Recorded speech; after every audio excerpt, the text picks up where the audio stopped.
the most dangerous places are the ones that seem the safest. Nobody ever really knew for sure how many bacteria there were under the toilet seat or on its lid, but the Biocoat Company, one of the leading antimicrobial technology suppliers on the market, made the first step in dealing with this issue.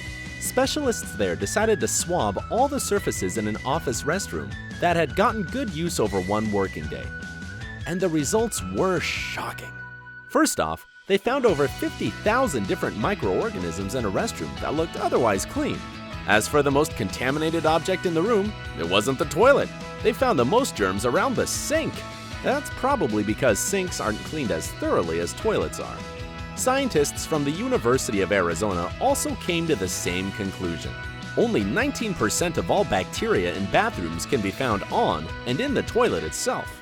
All the rest dwell in the bathtubs and sinks. Not to mention, there are entire colonies of bacteria on the floors, walls, doorknobs, and the flusher.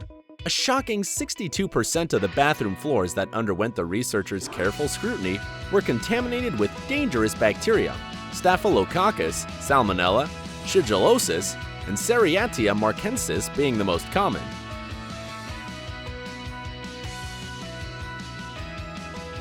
Rule number 2. Pay attention to the details. Whenever you walk into a public restroom, pay close attention to some things before you use it. Check that there's soap, toilet paper, and a cleaning schedule hanging on the wall or door. Take a look at the schedule itself. You want to look for today's date and time intervals that are no more than a few hours apart. As for low-traffic bathrooms in small or medium-sized offices, one cleaning a day should be enough. But those in restaurants, malls, airports, and other really busy places demand a minimum of 10 cleanings a day.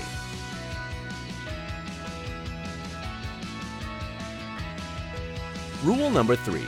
Choose the right stall. According to researchers, even when there are just 2 stalls in a restroom, people are more likely to choose the second one. And if there are more, the most bacteria will be in the middle one because it gets used more often.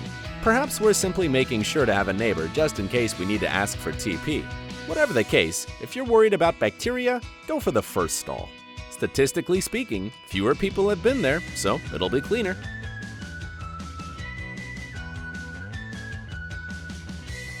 Rule number 4. Adapt to the location. If you need to put down your bag or your things, pick the safest space, outside the bathroom. But if you have no choice and there's nobody to hold your stuff, do not put your things on the floor. The safest place is the toilet tank.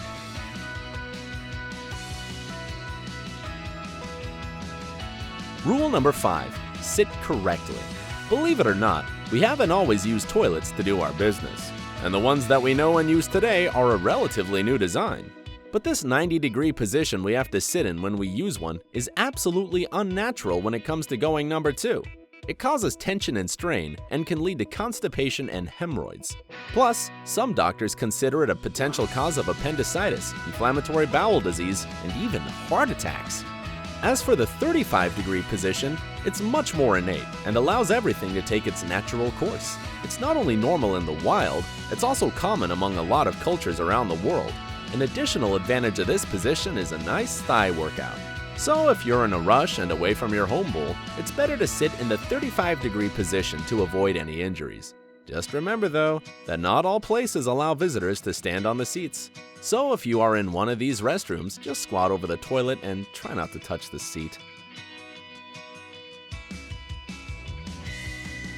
Rule number 6. Don't put toilet paper on the seat. As for those who don't want to or physically can't assume the squatting position, they like to lay toilet paper on the seat. No matter how hygienic this might seem, it's actually one of the worst things you can do.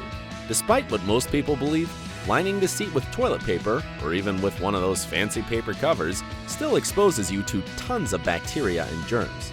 First off, toilet seats are constructed in a very smart way. Their shape and smooth surface don't let bacteria stick to them or spread. And secondly, many people often forget to close the lid when they flush, so bacteria get sprayed all over the restroom, including on the toilet paper roll. Paper, unlike toilet seats, has a rough texture that absorbs moisture really well. That's why it's a great environment for bacteria to latch onto and multiply. What's more, your own skin gives you enough protection to stay safe from all the nasty stuff lurking around the toilet bowl. Your skin is a natural barrier protecting you from different harmful microorganisms. Plus, and get ready for this shocking and kinda disgusting revelation, most of the bacteria you can find on toilet seats are already dwelling on your body. So, unless you come with your own toilet paper, don't put it on the toilet seat.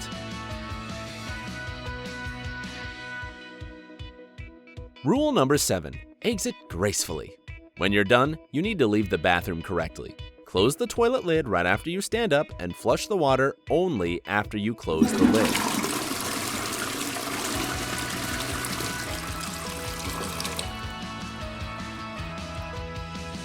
Rule number 8. Wash your hands thoroughly. Wash your hands especially well because, hate to break it to you, they're covered in bacteria. You touch your face from 2 to 5 times a minute, which means that you can easily put unwelcome guests dangerously close to your eyes and mouth, and that's how they get into your body and make you sick.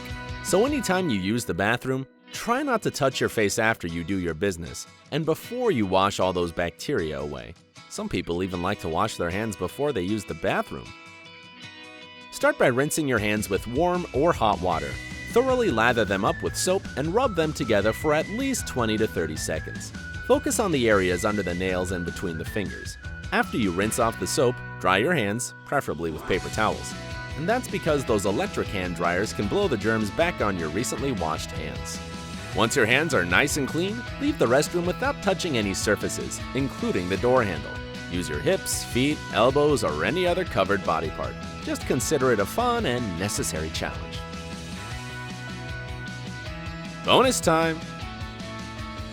Despite all the rumors and fears surrounding this object, it's nearly impossible to get an STD from a toilet. Dr. Mary Jane Minkin, a clinical professor of obstetrics and gynecology at Yale Medical School, explains, these microbiological bad guys try not to live outside of nice, comfortable human tissue. That's why they prefer to move from one person to another through skin-to-skin contact or fluid exchange. They don't like lying in ambush, waiting for you on a cold and hard toilet seat. So while there are lots of legitimate reasons why you might not be a big fan of public restrooms, the threat of contracting an STD shouldn't be among them. Even the most stubborn people can now breathe easy about this one. And the same goes for all of us. We can relax a little because, overall, public restrooms aren't as dangerous as we think. Do I have to tell you this? Using a shower instead of a toilet is harmless. Relieving yourself in the shower might feel like a natural habit. Some would even call it an environmentally friendly and money-saving thing to do. However, your brain might learn to associate any running water with nature's call. And every time you hear water, this connection might make you want to run to the bathroom. Of course, this may cause many uncomfortable situations in your social life. So if you notice such a reaction in yourself, you may want to break this habit, and eventually your brain will get rid of this association. All toilet papers are safe. In the Middle Ages, people used moss and leaves as toilet paper. Today, the global market solves this issue, offering a colorful variety of soft and fragrant papers. The average person uses about 57 sheets of paper every day, but hardly a lot of people question what it's made of. Studies prove that the chemicals in synthetic fragrance toilet papers may cause irritation. The majority of synthetic fragrances used for toilet papers are produced from petrochemicals, which means they may include a small number of toxic substances. But these substances may still enter through our skin and get into the bloodstream. The most environmentally friendly and healthy alternative to toilet paper is, of course, a bidet or a small shower device in the bathroom. But if you're not yet ready to give up on this good old personal hygiene product, you might want to reach out for non-bleached or recycled varieties. Wait, you say, recycled toilet paper? Well, I don't think it's that kind of recycled. Cotton swabs are made to clean ears. Nope. Although many people use cotton swabs to clean their ears, it's a practice best forgotten. While you're trying to clean earwax from the ear canal with a cotton swab, you risk damaging your inner ear and even cause partial hearing loss. It's better to avoid using them inside your ears at all. The healthy alternative is to wash your ears while taking a shower or to use a tissue soaked in soapy water. Using one toilet seat for decades is fine. Wow, decades, huh? That's one mighty go. Hey, just kidding. The average toilet seat usually lasts for about 5 years, so ideally, you should replace it at least every 5 or 7 years. Plastic seats tend to be lighter and have a longer lifespan compared to wooden seats. But many people consider wooden seats as a stylish accessory to decorate the bathroom. If you use the wooden one, make sure to keep it clean and don't slam the seat. Some people take bathroom decoration to the next level and purchase fabric covers to make the commode look like a royal throne. Although studies didn't prove that cloth toilet seat promotes illnesses or transmit any infections, it's still a good idea to wash it regularly. By the way, the lifespan of porcelain toilets varies from 15 to 30 years. They may continue to work after this period, but they will be at a higher risk of numerous clogs, leaking, and other repair issues. It would be wise to get ahead of the problem and replace the toilet if its age is above 20 years. Washing hands is unnecessary. Only 1 in 20 people washes their hands properly after using the toilet, and 95% of them don't do it correctly. Meanwhile, this simple action is one of the most important steps to prevent the spreading of harmful bacteria.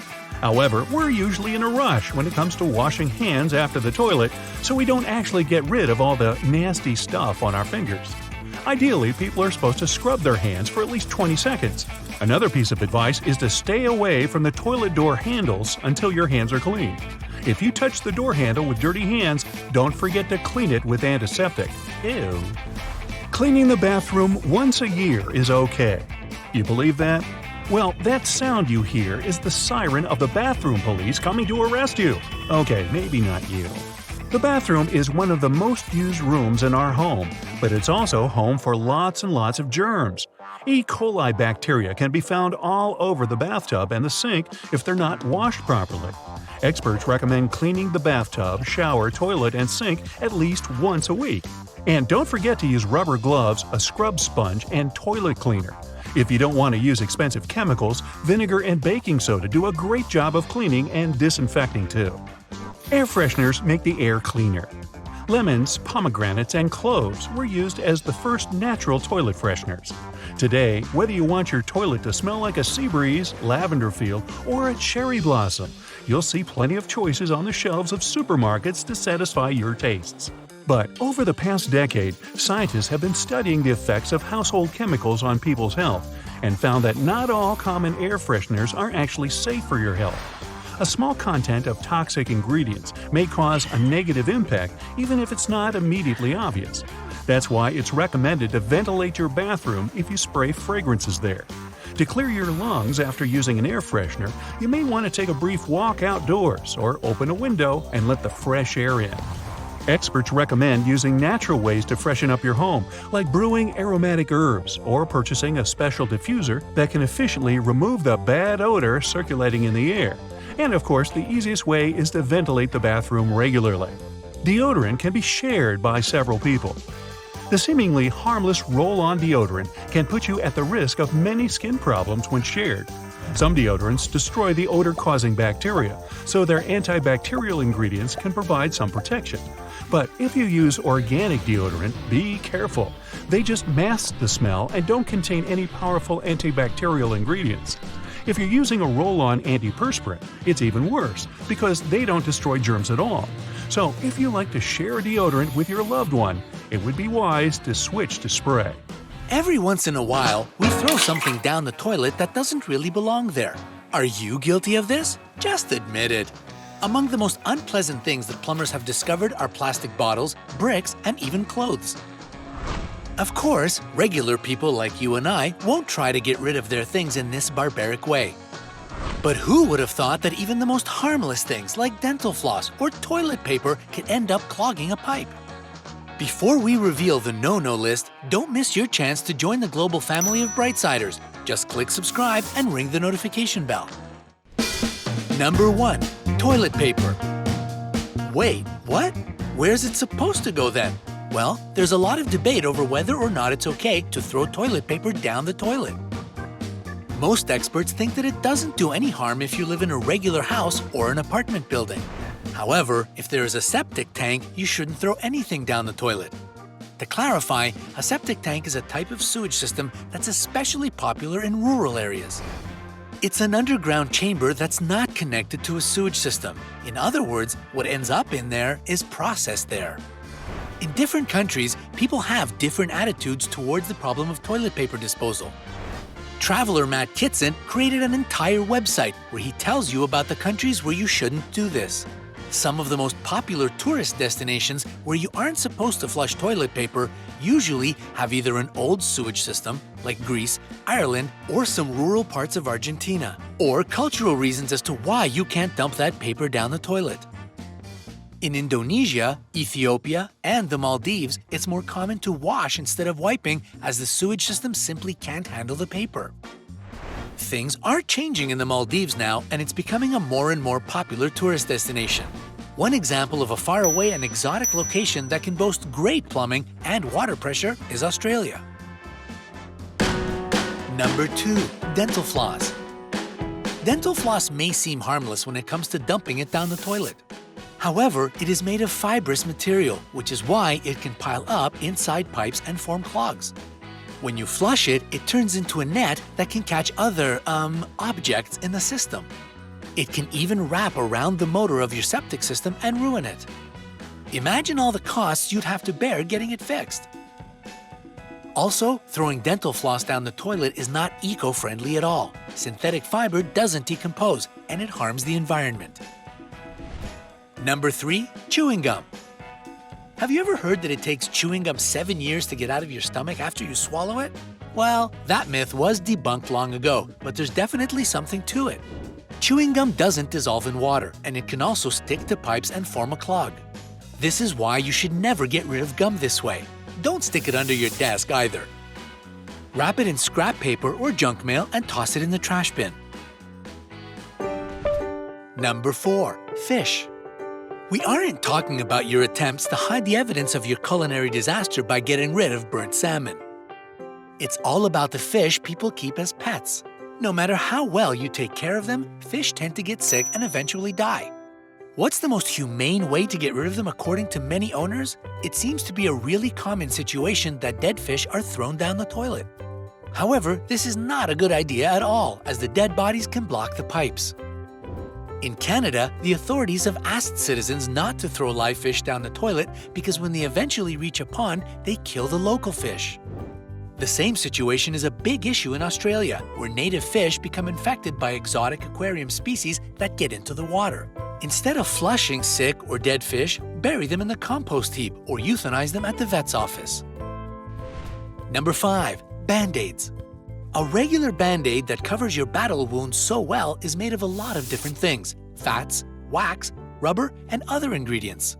Such a cocktail obviously doesn't dissolve in water and can clog the pipes in your house.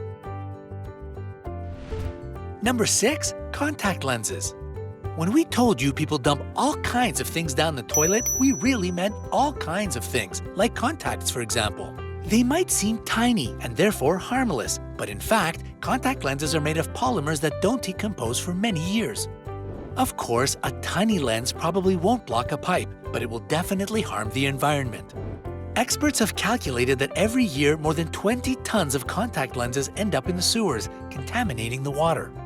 Some major contacts manufacturer, Bausch & Lomb for instance, have a lenses recycling program. You can drop off your used contacts at a doctor's office or send them directly to the company. Number 7. Cat feces. The sewage system is supposed to help us get rid of feces, and cat feces are no exception. However, experts don't recommend throwing away cat litter. After a few hours, the litter will solidify and get stuck somewhere in the pipe. A much better solution to get rid of cat litter is to throw it away along with the rest of your trash. Number 8. Chlorine bleach. I know, you want to keep your house clean and shiny, and your toilet is no exception. However, pouring chlorine bleach in it won't do it any good. Chlorine-based detergents are very aggressive, so aggressive that they can damage the pipes if you use them too often. If you have a septic system, bleach will also harm it by killing the bacteria it needs to function properly. In fact, you don't need to wash your toilet every day using such detergents. You can use vinegar instead. Number 9. Face masks. Would you dump clay down the toilet? No? Then don't be surprised that a face mask with the same component doesn't belong there either. Clay-based face masks should not be washed down the toilet. the small particles will eventually pile up on the inside of the pipes and create a huge clog. The upper layer of the mask should be removed with a piece of cloth, and the rest of the small particles can be washed off with water. Number 10. Tea leaves. Despite the fact that tea leaves seem small and completely harmless, they're actually not. Over time, tea leaves pile up inside the pipes and form clogs that are very hard to remove. Number 11. Plastic bags. Even the smallest pieces of plastic bags can be dangerous. They form clogs, and of course, they are really dangerous to the environment. Do you know how much plastic gets in the oceans every year? A lot? Well, it's 8 million tons, and that's not good at all. Some of it gets into the water from ships and beaches, some is carried by rivers, and a good portion is the product of toilet flushing. You don't want to contribute to that, do you? Number 12. Products that say you can throw them down the toilet. The information on the pack saying that toilet paper is safe to flush down the toilet is, most of the time, just a marketing ploy. In fact, such paper takes several hours to dissolve, which is more than enough time to form a clog. There is a simple way to find out if toilet paper will dissolve. Put pieces of toilet paper into a glass of cold water. If you still see big pieces 5 to 10 minutes later, it means that you can't throw this toilet paper into the toilet. But if the pieces are almost impossible to notice, it means that you can believe the manufacturer. Confession time. Do you throw any of these things down the toilet? Have you ever had any trouble? Tell us in the comments below.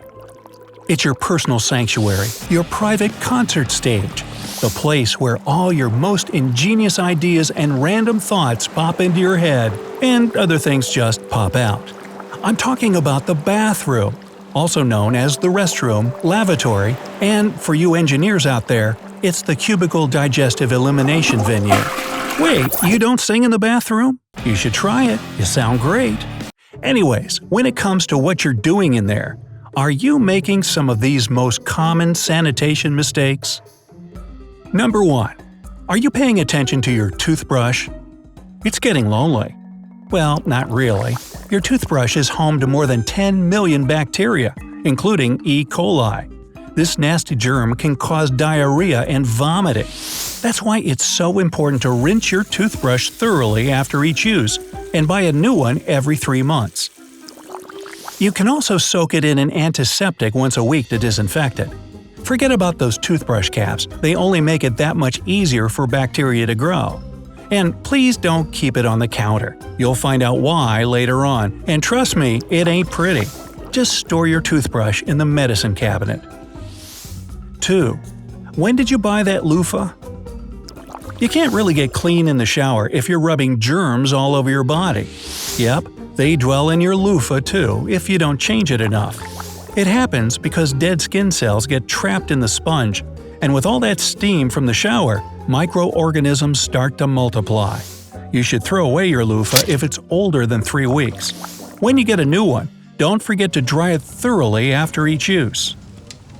Also, if your new sponge doesn't contain any plastic, you can throw it in the microwave for 20 seconds every week for disinfection. Number 3. Are you washing your hands correctly? Your parents might have told you to scrub your hands in hot water because it eliminates bacteria better, but that's a misconception. Higher temperatures are more effective at fighting germs, but only if the water is 212 degrees Fahrenheit. In other words, when it's boiling. Ow! This means there's no difference in washing up with hot or cold water if you scrub, rinse, and dry them properly. In both cases, you'll remove pretty much the same number of bacteria. The problem is, the average person doesn't spend enough time washing their hands. It should last at least 20 seconds. So next time you're scrubbing up, sing the happy birthday song twice in your head. And don't forget to get under those nails. 4. Do you go overboard with the exfoliation? Exfoliating your body in the shower is a great way to remove dead skin cells and dirt. But if you do it way too often, it can dry out your skin. That in turn disrupts the skin's natural pH balance, which will cause it to produce even more oil to compensate for the dryness. Then you get clogged pores and body acne, and yeah, it's a whole mess. Those natural oils are important because they work as a protective barrier. But if you strip them from over-exfoliation, your skin might become irritated and more sensitive to the sun. So, no need to use scrubs or aggressive washcloths more than once a week. 5. Does your shower curtain fit the tub? First of all, why does it matter so much? Well, the answer is simple. If your shower curtain is too long and wide for your tub, it'll keep bulging and folding in different places. Those places become damp, humid, and confined after each shower. And that's a perfect environment for mold to grow. Mold not only looks gross, it's also harmful to your health. If you can't find the perfect size curtain for your shower, trim the one you have on the sides and bottom. Also, don't forget to pull it closed after every shower to make sure it dries completely between uses. Number 6. Do you wash your face in the shower? I know it saves you time, but hot water inevitably dries out your skin. You already know by now what situation that leads to, but that doesn't mean you need the other extreme. Washing your face with freezing cold water can lead to broken blood vessels, causing little thread veins to appear. The best option here is to use lukewarm water and do it over the sink. Number 7. Do you use a towel after a shower? Well, yeah, everybody does, right? Sure, but the secret here is how exactly you use your towel to dry off. If you vigorously rub it all over your body, then it can irritate the skin and strip off those oh-so-important natural oils. It's better to gently pat your skin with a towel post-shower. And if you're going to use any moisturizer, put it on right away after you've stepped out of the shower. This will lock in added moisture while your pores are still open from hot water and steam. Number 8. Do you flush the right way? Yep, there is a right way to do it, and it's with the lid down. If you flush the toilet while the lid is up, then get ready for this. Tiny particles from whatever you just left in the toilet will spray up in the air over a 15-foot radius. So that toothbrush you decided to leave on the counter anyways, your towels, toilet paper, everything gets covered in, stuff. It's as if your toilet just sneezed all over everything. Microbiologists call this phenomenon a toilet plume and say those particles can carry infectious bacteria. If a person flushes the toilet the wrong way, it's potentially dangerous to not only their health, but also anyone they live with.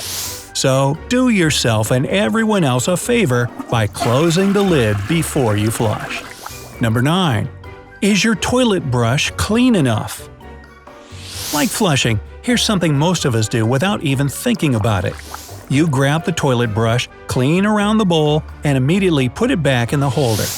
That'd be a bad idea, since that wet brush plus a small compact area only equals one thing: germs and bacterial growth. The toilet brush should soak in water mixed with bleach for a bit and then be dried fully. The holder needs to be disinfected too. Of course, doing it every time after you've done your business seems like a real hassle, but try to do it at least twice a month. And here's a useful tip.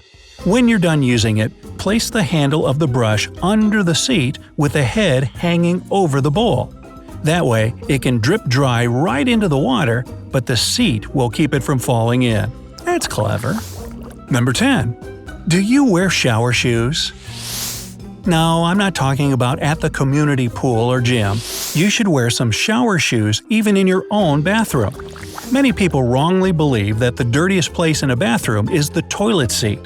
But in reality, the floor has much more bacteria, especially if you don't follow that lid closing tip.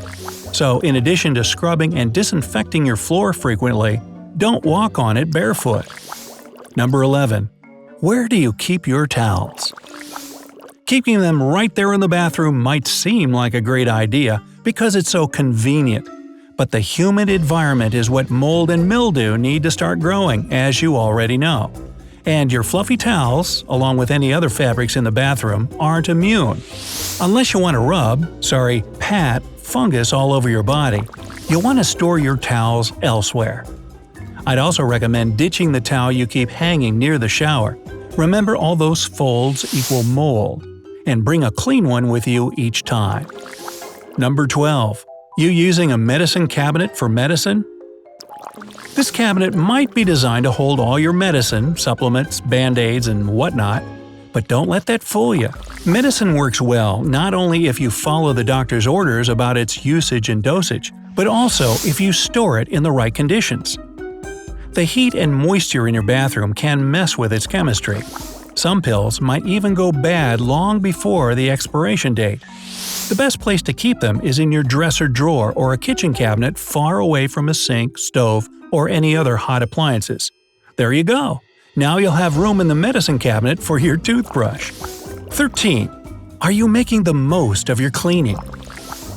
It's safe to assume that most people want a clean bathroom. But not many are aware of the little secret that can make a cleaning sesh even more effective. All you have to do is heat up the bathroom. Raising the air temperature by 10 degrees will be enough to make the alkaline cleansers you use work their magic better and faster.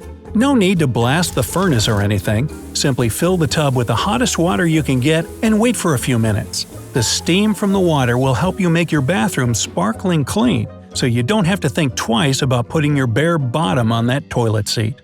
Pretty cheeky, huh?